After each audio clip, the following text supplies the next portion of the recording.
verses of light, verses of light, verses of light, verses of light, verses of light, verses of light.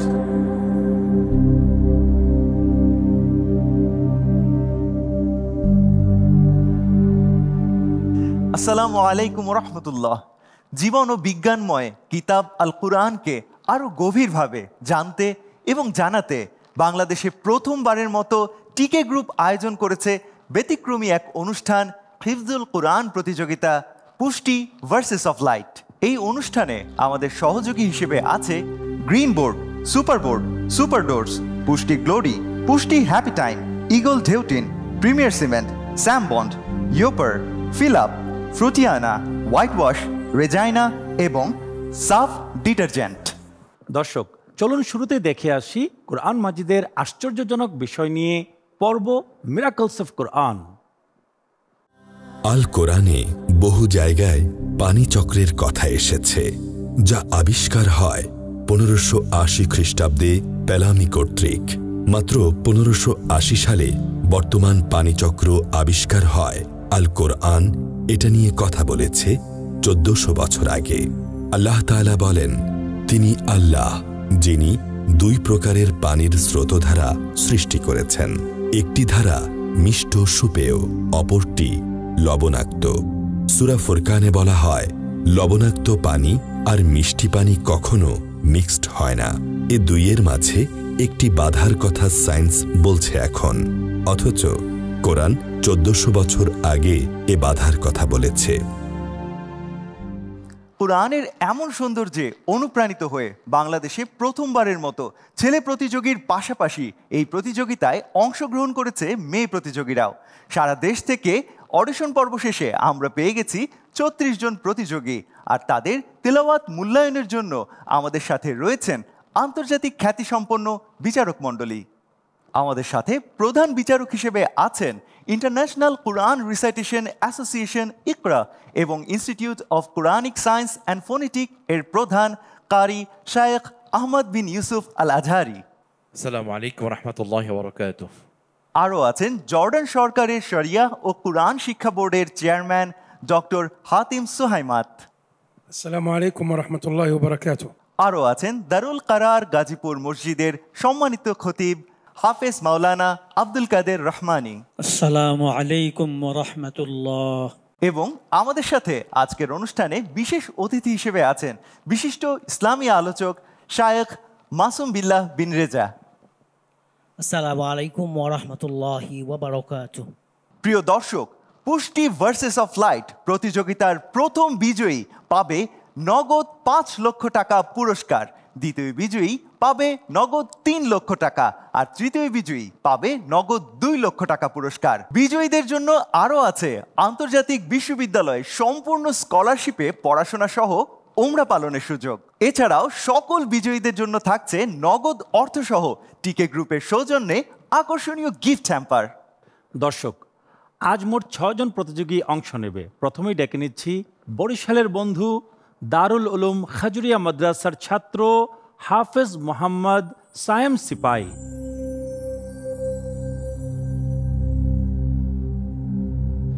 আসসালামু আলাইকুম ওয়া রাহমাতুল্লাহি ওয়া বারাকাতুহু।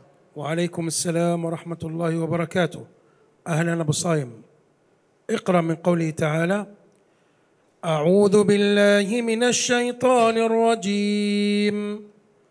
بسم الله الرحمن الرحيم. اقرأ باسم ربك الذي خلق. أعوذ بالله من الشيطان الرجيم. بسم الله الرحمن الرحيم. اقرأ باسم ربك الذي خلق. خلق الإنسان من علق. اقرأ وربك الأكرم. الذي علم بالقلم. علم الإنسان ما لم يعلم. كلا إن الإنسان ليطغى أن رآه استغنى إن إلى ربك الرجعى أرأيت الذي ينهى عبدا إذا صلى أرأيت إن كان على الهدى أو أمر بالتقوى كلا إن الإنسان ليطغى أن رآه استغنى إن إلى ربك الرجعى أرأيت الذي ينهى عبدا إذا صلى أرأيت إن كذب وتولى انتبه عبدا انتبه. إن إلى ربك الرجعى. إن إلى ربك الرجعى عبدا إذا صلى انتبه. إن إلى ربك الرجعى. إن إلى ربك الرجعى أرأيت الذي ينهى عبدا إذا صلى أرأيت إن كان على الهدى أو أمر بالتقوى أرأيت إن كذب وتولى. حسبك، جزاك الله خيرا. صدق الله العظيم. بسم الله الرحمن الرحيم. الحمد لله والصلاة والسلام على رسول الله. قرأ أبو صايم قراءة طيبة، إلا أن هناك بعض الملاحظات، منها التشديد على همزة القطع، هذا شيء خاطئ. عندما نقول الإنس هذا خطأ. জাযাকাল্লাহ। মাশাআল্লাহ আবু সাইম, তোমার তেলাওয়াত ভালো হয়েছে। আমাদের জর্ডান সম্মানিত বিচারক তিনি তোমাকে কয়েকটি পয়েন্টস বলেছেন। তা হলো তোমার দুটি জায়গায় তোমার শুরু করা ভুল ছিল, যেমন ওয়ার রূহু ফিহা তুমি এখান থেকে তুমি স্টার্ট করেছো, লানাস ফাম তুমি স্টার্ট করেছো, এখানে তো ভুল ছিল। সেই সাথে তুমি আত-তাকওয়া এবং আর-রুজআ এই যে দুটি শব্দ রয়েছে, এই শব্দ তুমি পুরো শব্দটাই কলকলা করেছো। এখানে শুধুমাত্র জিম এবং কাফের মধ্যে কলকলা হবে। আর আমার তরফ থেকে তোমার জন্য যে বলা হাজার, তাহলে তুমি পড়েছো খলাক, যখন তুমি থেমেছো কলকলা করেছো, এটা একটু লম্বা হয়েছে, খলাক এমন হয়েছে। তো এই বিষয়গুলোর সামনে ইনশাআল্লাহ খেয়াল করবে। অনেক দূরে গিয়ে যাও, অনেক দোয়া রইল। আসসালামু আলাইকুম ওয়া রাহমাতুল্লাহি ওয়া বারাকাতুহু। প্রিয় দর্শক, এবার ডেকে নিচ্ছি রাজশাহীর বন্ধু হাফেজ মোহাম্মদ রাকিন সাইফুল্লাহ, সে তানজিমুল উম্মাহ হিফজ মাদ্রাসার শিক্ষার্থী। আসসালামু আলাইকুম ওয়া রাহমাতুল্লাহি ওয়া বারাকাতুহু। ওয়া আলাইকুম আসসালাম ওয়া রাহমাতুল্লাহি ওয়া বারাকাতুহু। রাকিন, তোমার জন্য আজকের পর্বের প্রশ্ন। আউযু বিল্লাহি মিনাশ শাইতানির রাজীম। বিসমিল্লাহির রহমানির রহিম। আর রহমান।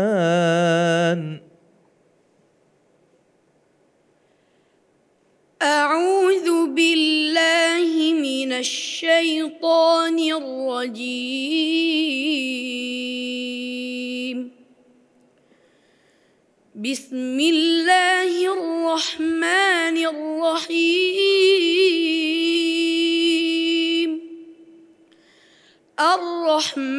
الرحمن علم القرآن خلق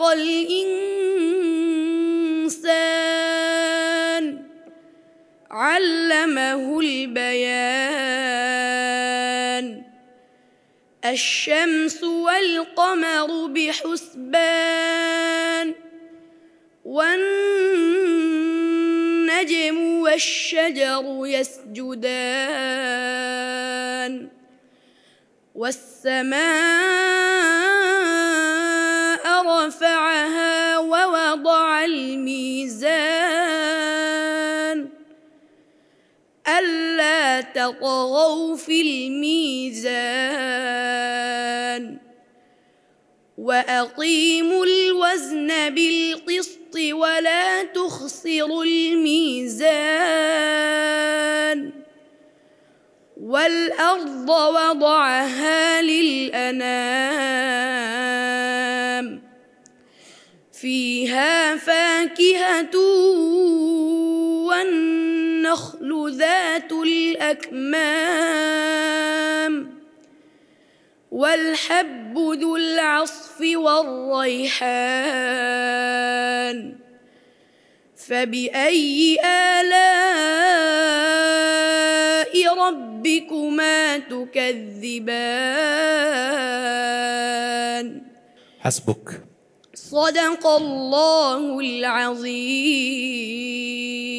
بسم الله الرحمن الرحيم. راكين قرأ قراءة طيبة مباركة هادئة. الإنسان الغنة فقط بمقدار حركتين. মাশাআল্লাহ রাকিন, তোমার তেলাওয়াত সুন্দর হয়েছে। আমাদের জর্ডানের সম্মানিত বিচারক তিনি বলেছেন ওভারঅল সবকিছু সুন্দর ছিল, তবে তিনি কয়েকটি মুলাহাজাত দিয়েছেন। তা হলো তুমি দুটি শব্দের মধ্যে তোমার গুন্না কিছুটা অতিরিক্ত হয়েছে, যেটি 2 হারকা হওয়া উচিত ছিল। এবং সেই সাথে তিনি বলেছেন যে আল জান যে মাতটি এখানে তোমার আদায় হয়েছে সেখানে পরিমাণ কিছুটা কম হয়েছে। আর আমার তরফ থেকে তোমার জন্য পরামর্শ হলো বিলকিস, তুই যখন তুমি পড়বে তখন খেয়াল করবে সিন যেন সদের মতো না হয়। এই বিষয়গুলো খেয়াল করলে ইনশাআল্লাহ তোমার পড়া আরো সুন্দর হবে। অনেক দোয়া রইল। আসসালামু আলাইকুম ওয়া রাহমাতুল্লাহি ওয়া বারাকাতুহু। প্রিয় দর্শক, দেখছেন পুষ্টি ভার্সেস অফ লাইট। সময় হয়েছে ছোট্ট একটি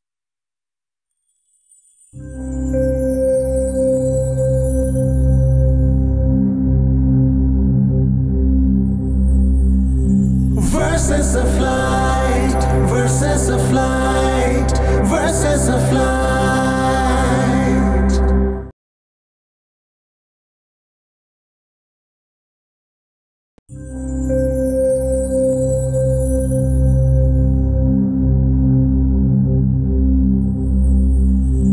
Verses of light, verses of light, verses of light. একবার স্বাগত জানাই কোরআন প্রতিযোগিতার ব্যতিক্রমী আয়োজন পুষ্টি ভার্সেস অফ লাইট অনুষ্ঠানে।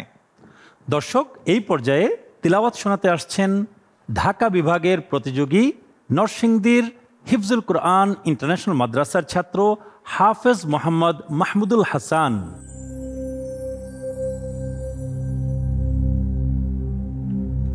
আসসালামু আলাইকুম ওয়া রাহমাতুল্লাহি ওয়া বারাকাতুহু। ওয়ালাইকুম আসসালাম ওয়া রাহমাতুল্লাহি ওয়া বারাকাতুহু। আজকে তোমার জন্য প্রশ্ন। আউযু বিল্লাহি মিনাশ শাইতানির রাজীম। বিসমিল্লাহির রহমানির রহিম। قل من رب السماوات والأرض قل الله. أعوذ بالله من الشيطان الرجيم. بسم الله الرحمن الرحيم. قل من رب السماوات والأرض قل الله.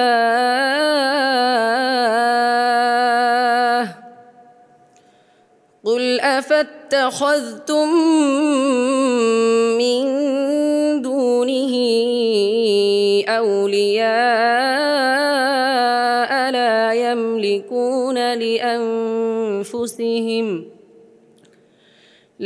يملكون لأنفسهم نفعا ولا ضرا. قل هل يستوي الأعمى والبصير أم هل تستوي الظلمات والنور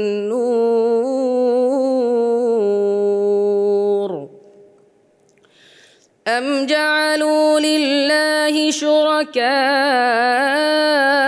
الجن وخلقهم وخرقوا বুঝে পড়ো। أم جعلوا لله شركاء خلقوا كخلقه فتشابه الخلق عليهم قل الله خالق كل شيء وهو الواحد القهار حسبك صدق الله العظيم মাশাআল্লাহ। আরেকটু খেয়াল করলে হয়তো তোমাকে এই তাম্বিটা করা হতো না। তোমার জন্য দোয়া রইল, তুমি আরেকটু পরিশ্রম করলে আরো সুন্দর হবে। আল্লাহ তোমার ভালো করুক। মাশাআল্লাহ, ফাতাহাল্লাহু আলাইক ইয়া মাহমুদুল হাসান। তোমার তেলাওয়াত ভালোই হয়েছে, তবে আমি তোমাকে অনুরোধ করব তেলাওয়াতের সময় একটু খেয়াল করতে হবে যেন পড়ার মধ্যে একটু ভেরিয়েশন আসে, একটু যেন তোমার লোয়েস্ট স্কেল হাইস্ট স্কেল একটু স্কেলের যে বিষয়টা একটু ওঠানামা করা, তাহলে পড়াটা কিন্তু আরও শুনতে শ্রুতিমধুর লাগবে। তো এই বিষয়গুলো তুমি খেয়াল করে পড়লে ইনশাআল্লাহ পড়ার মান আরও অনেক ভালো হবে। অনেক দোয়া রইল। আসসালামু আলাইকুম ওয়া রাহমাতুল্লাহি ওয়া বারাকাতুহু। প্রিয় দর্শক, অনুষ্ঠানের এ পর্যায়ে প্রফেসর ডক্টর চৌধুরী মাহমুদ হাসান স্যারের গবেষণায় কোরআন ও বিজ্ঞান বিষয়ক আলোচনার পর্ব কোরআন অ্যান্ড সায়েন্স। আজকে আরেকটি আয়াত আমি একটু বাংলা ট্রান্সলেশন করছি, সেটা হচ্ছে সূর আল নামল এর 18 নম্বর ভার্স। সূর নামল অর্থ হচ্ছে পিঁপড়া। এখানে আল্লাহ তাআলা পিঁপড়া সম্পর্কে উল্লেখ করেছেন এবং এখানে মূল পয়েন্ট হচ্ছে পিঁপড়ার ঘটনা প্রবাহ সুলাইমান আলাইহিস সালামের সময়কার ঘটনার উপর বলা হয়েছে। পিঁপড়ার যে তাদের ফিলিংস সেটাও আল্লাহ তাআলা এখানে উদ্ধৃতি দিয়েছেন। এটা যেহেতু এটা একটা মিরাকল ইন দ্য সেন্স যে পিঁপড়া কথা বলতেন কি, এটা উনি বুঝতে পারতেন যেহেতু হি ওয়াজ এ প্রফেট, এটা আমাদের পক্ষে বোঝা সম্ভব নয়। বাট পিঁপড়া itself is a very special creature আল্লাহ তাআলার। এই পিঁপড়া দিয়ে অনেকে মনে করছে পিঁপড়া একটা উদাহরণ দেওয়া হয়েছে, কিন্তু পিঁপড়া তার অনেক বেশি অর্গানাইজেশন ক্যাপাসিটি রয়েছে, তার যোগ্যতা রয়েছে এবং ইন্টারেস্টিংলি পিঁপড়ার লাইফস্টাইলের বলেছে অনেকটা যে কোনো ইনসেক্টের তুলনায় মানুষের সাথে মোর সাদৃশ্য, মোর রিলেভেন্ট। এটা একটা রিসার্চ ফাইন্ডিং আছে, সেখানে বলা হয়েছে পিঁপড়ারা তারা অনেক বেশি ওজন বহন করতে পারে, খুবই অর্গানাইজড হতে চলে, একটির পিছনে একটি পিঁপড়া থাকবে এবং তাদের মধ্যে একটা লিঙ্ক থাকে। আপনি লক্ষ্য করে দেখবেন যে পিঁপড়া যখন চলে, পিঁপড়ার একটা রাস্তা থাকে, সেই রাস্তা দিয়ে পিঁপড়া চলে, একটার পিছনে একটা চলে অত্যন্ত ডিসিপ্লিন ওয়েতে। তো এটি একটি এত ক্ষুদ্র একটি প্রাণী এত চমৎকার করে তার লাইফস্টাইল চলছে। অতএব এই শিক্ষা থেকে আমাদের আল্লাহ তাআলা তার সৃষ্টি জগৎ সম্পর্কে আমাদের চিন্তা করতে উদ্বুদ্ধ করেছেন, যাতে করে তার শ্রেষ্ঠত্ব, আল্লাহ তাআলার শ্রেষ্ঠত্ব আমরা উপলব্ধি করতে পারি। আজকে বলে শেষ করছি। আল্লাহ হাফিজ। দর্শক, এবার যাকে ডেকে নিচ্ছি সে যেন মহান রব্বুল আলামিনের এক মহান নিদর্শন। মাত্র 6 মাসে সে পুরো কুরআনকে মুখস্থ করেছে, মাশাআল্লাহ। এখন ডেকে নিচ্ছি চট্টগ্রামের দারুল কুরআন ইন্টারন্যাশনাল হিফজ মাদ্রাসা থেকে হাফেজ মোহাম্মদ আবরার আল করিম।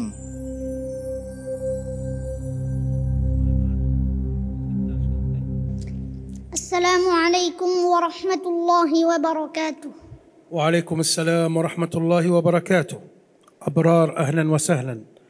اقرأ من قوله تعالى: أعوذ بالله من الشيطان الرجيم.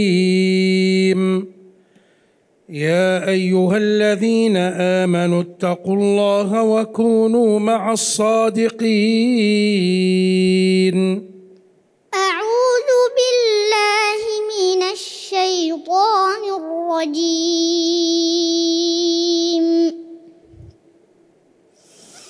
بسم الله الرحمن الرحيم.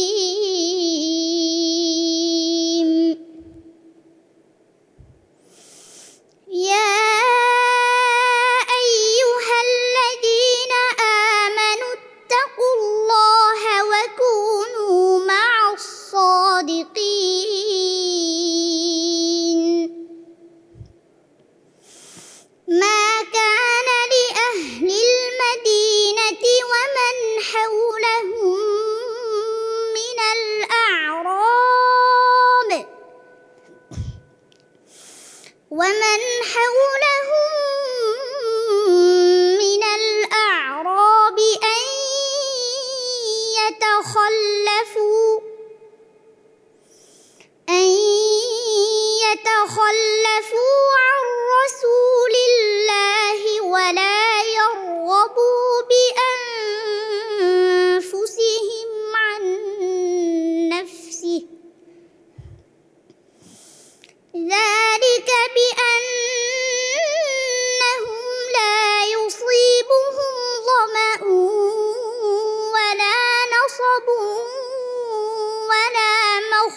مخمصة ولا مخمصة في سبيل الله ولا يطؤون موطئا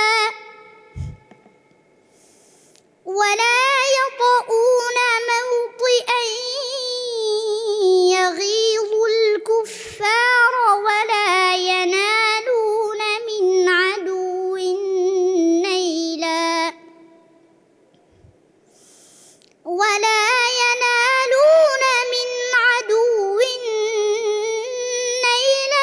إلا كتب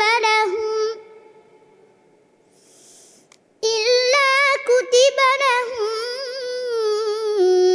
به عمل صالح إن الله لا يضيع أجر المحسنين. حسبك، بارك الله فيك. صدق الله العظيم.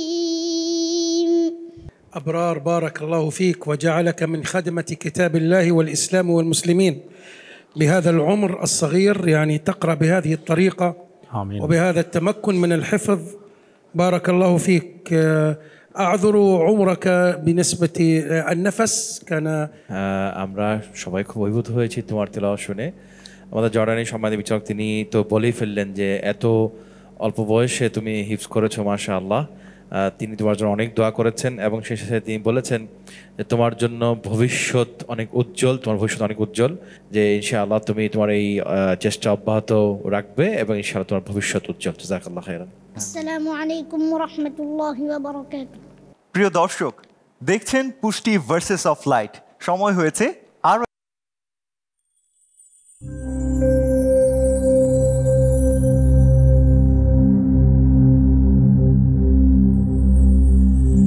Verses of light, verses of light, verses of light.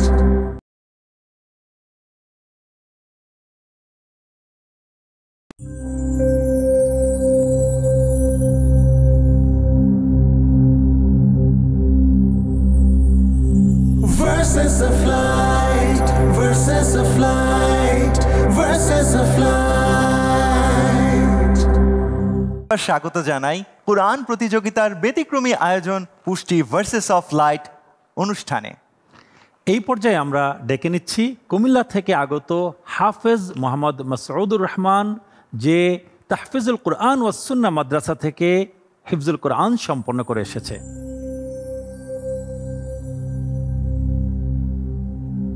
আসসালামু আলাইকুম ওয়া রাহমাতুল্লাহি ওয়া বারাকাতুহু। ওয়া আলাইকুম আসসালাম ওয়া রাহমাতুল্লাহি ওয়া বারাকাতুহু। তোমার জন্য আজকের প্রশ্ন। أعوذ بالله من الشيطان الرجيم. بسم الله الرحمن الرحيم. ومن الناس والدواب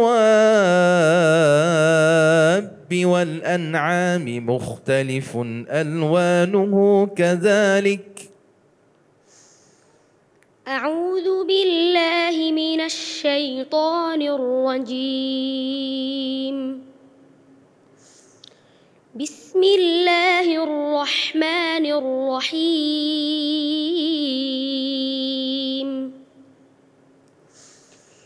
ومن الناس والدواب والأنعام مختلف ألوانه كذلك. إنما يخشى الله من عباده العلماء.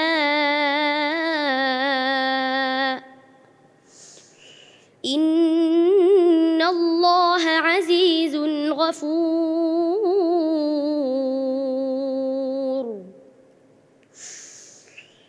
إن الذين يتلون كتاب الله وأقاموا الصلاة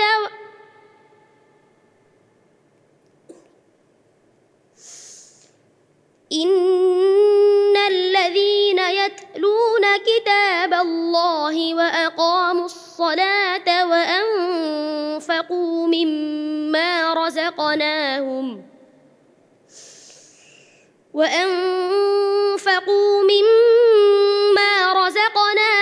سرا وعلانية يرجون تجارة لن تبور ليوفيهم أجورهم ويزيدهم من فضله إنه غفور شكور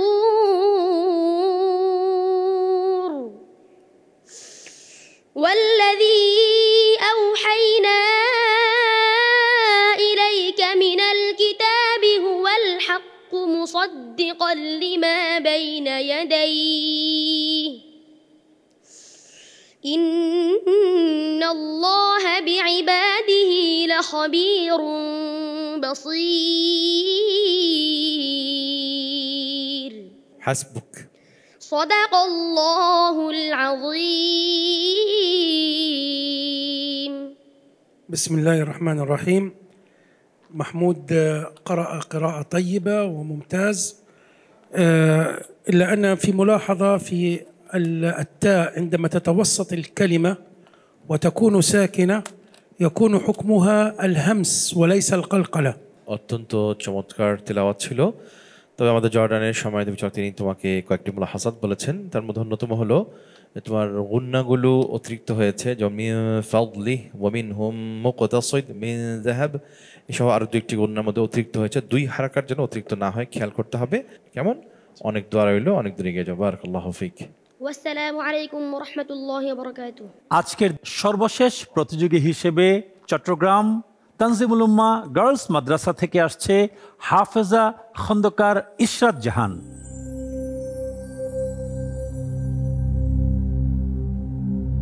আসসালামু আলাইকুম ওয়া রাহমাতুল্লাহি ওয়া বারাকাতুহু। ওয়া আলাইকুম আসসালাম ওয়া রাহমাতুল্লাহি ওয়া বারাকাতুহু। তোমার জন্য প্রশ্ন, বিসমিল্লাহির রহমানির রহিম।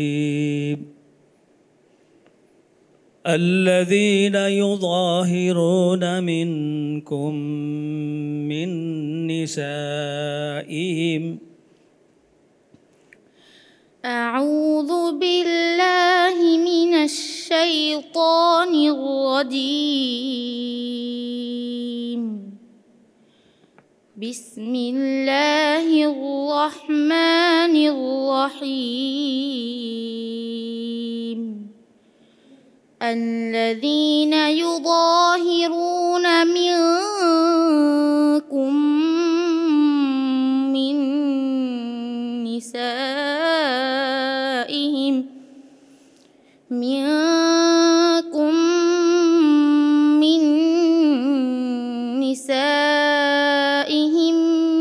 ما هن أمهاتهم إن أمهاتهم إلا اللائي ولدنهم وإنهم ليقولون منكرا من القول وزورا إن الله غفور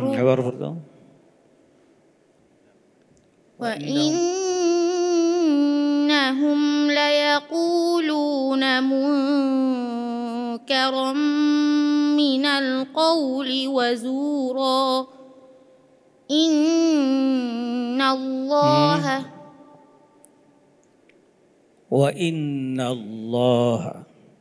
وإن الله لعفو غفور. والذين يظاهرون من نسائهم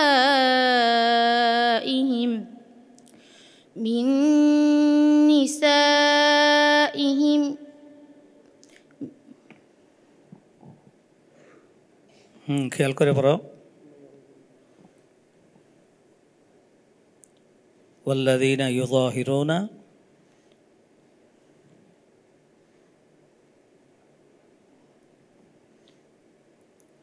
والذين يظاهرون من نسائهم ثم يعودون والذين يظاهرون من نسائهم ثم يعودون لما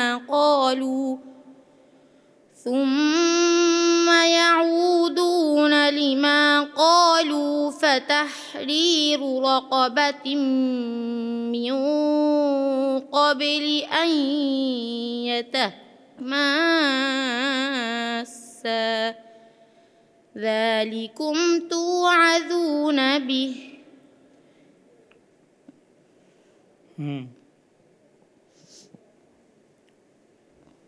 والله غفور والله بما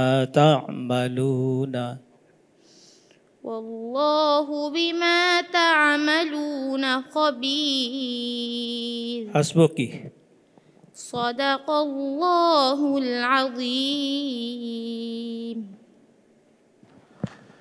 নাহমাদ আল্লাহ। তোমার তালাওয়াত ওভারঅল ভালো হয়েছে, কিন্তু একটা সমস্যা, সেটা আমি যেটা বুঝলাম, তুমি ভয় পাও, ঘাবড়ে গেছো। আরেকটু সাহস নিয়ে পড়তে হবে, তাহলে তোমার পড়া আরও সুন্দর হবে। তো পড়া ভালোই ছিল, মাঝখানে কিছু সমস্যা হয়ে গেছে, এটা আল্লাহর ইচ্ছা। ভবিষ্যতে তুমি আরও ভালো করবে, আবার আরও সাহস নিয়ে পড়বে, সেই ধরনের ইচ্ছা আমরা প্রকাশ করি। আল্লাহর কাছে দোয়া করি তোমার জন্য মঙ্গল হোক, আরও সুন্দর করো, আল্লাহ তোমাকে কবুল করুক। ইরশাদ জাহান, বিসমিল্লাহ, মাশাআল্লাহ, তিলাওয়াত মোটামুটি ভালো হয়েছে। তবে আমার পরামর্শ থাকবে, তুমি আরও ইয়াদের ব্যাপারে যত্নশীল হবে ইনশাআল্লাহ। সেই সাথে আহকামের বিষয়ে তুমি যত্নশীল হবে, খেয়াল করে পড়লে ইনশাআল্লাহ তোমার তিলাওয়াতের মান আরও অনেক ভালো হবে, অনেক সুন্দর হবে। অনেক দোয়া রইল, অনেক দূরে এগিয়ে যাও। আসসালামু আলাইকুম ওয়া রাহমাতুল্লাহি ওয়া বারাকাতুহু। প্রিয় দর্শক, একে একে পুষ্টি ভার্সেস অফ লাইট হিফজুল কুরআন প্রতিযোগিতার প্রথম রাউন্ডের পঞ্চম পর্বের 6 জন প্রতিযোগীর তেলাওয়াত আমরা শুনে নিয়েছি। কিন্তু প্রতিযোগিতার স্বার্থে আজকের এই পর্ব থেকে আমাদের 2 জনকে বিদায় জানাতে হচ্ছে, কিন্তু আমাদের কাছে সবাই বিজয়ী। কোন 4 জন চলে যাচ্ছে পরবর্তী রাউন্ডে আর কারা বাদ পড়ছে তাদের নাম জানবো, কিন্তু তার আগে আমাদের বিশেষ অতিথির কাছে জানতে চাই কেমন লাগলো আজকের প্রতিযোগীদের তেলাওয়াত। কোরআন মাজিদের এই অনন্য আয়োজনে আল্লাহ তাআলা আমাকে নিয়ে এসেছেন, ঠিকই গ্রুপকে ধন্যবাদ জানাচ্ছি। তারা আসলেই প্রশংসা পাওয়ার যোগ্য, কারণ হচ্ছে তারা আন্তর্জাতিক মানের এই একটি হিফজুল কোরআন আয়োজন করেছে। দর্শক, আপনাদের বলবো, আমরা অন্যান্য সময় তো কোরআন পড়বো, অর্থ জানবো, আমল করব, রমাদান মাসে বাড়িয়ে দিব। আল্লাহ তাআলা আমাদের সবাইকে কবুল করুন, আমিন। আসসালামু আলাইকুম ওয়া রাহমাতুল্লাহি ওয়া বারাকাতুহু। দর্শক, অপেক্ষার পালা শেষ। এবার আমরা জেনে নিব আজকের পর্বের 28 এবং 27তম বিজয়ী, যাদেরকে আজকের এই পর্ব থেকে আমাদের বিদায় জানাতে হচ্ছে। আর তাদের নাম ঘোষণা এবং পুরস্কার বিতরণ করার জন্য মঞ্চে ডেকে নিচ্ছি হাফেজ মাওলানা আব্দুল কাদের রহমানী শায়েখকে।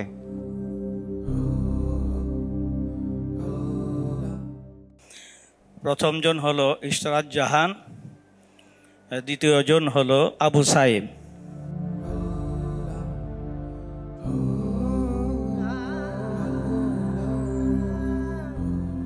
সম্মানিত দর্শক, আল্লাহ সুবহানাহু ওয়া তাআলা আমাদেরকে দুনিয়াতে পাঠিয়েছেন মায়ের পেট থেকে জ্ঞানহীন অবস্থায়, অতঃপর আমাদেরকে অল্প কিছু জ্ঞান দান করেছেন। আমাদের জীবনের প্রতিটি ক্ষেত্রে জ্ঞানের গুরুত্ব খুব অপরিসীম। চলুন আমরা সকলেই জ্ঞান অর্জনে গুরুত্ব দিই, জ্ঞান অর্জন করি। সম্মানিত দর্শক, ইফতারের সময় অতি সন্নিকটে। ইনশাআল্লাহ আগামীকাল আবারও দেখা হবে কোরআন পাঠের এই ব্যতিক্রমী আয়োজন পুষ্টি ভার্সেস অফ লাইট হিফজুল কোরআন প্রতিযোগিতার পরবর্তী পর্বে। আসসালামু আলাইকুম ওয়া রাহমাতুল্লাহি ওয়া বারাকাতুহু।